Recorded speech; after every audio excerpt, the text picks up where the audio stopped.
அனைவருக்கும் இனிய காலை வணக்கம். இன்று செப்டம்பர் மாதம் 8ஆம் தேதி 2025 திங்கட்கிழமை. இன்று மகாலயபட்சம் ஆரம்பம். முன்னோர்களை வழிபட அற்புதமான காலம். இன்றைய தினராசி பலன்.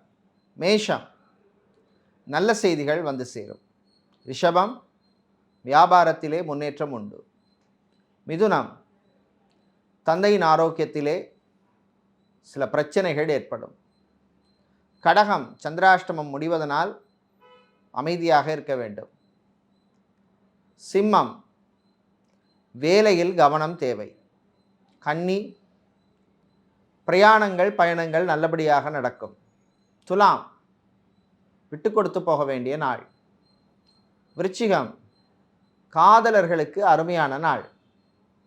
தனுசு, மாணவர்களுக்கு முன்னேற்றத்தை தரும் நாள். மகரம், தொழிலில் போட்டி ஏற்படும். கும்பம், அரசியல்வாதிகளுக்கு நல்ல செய்திகள் வந்து சேரும். மீனம், சினிமா சின்னத்திரை கலைஞர்களுக்கு பணவரவு வந்து சேரும்.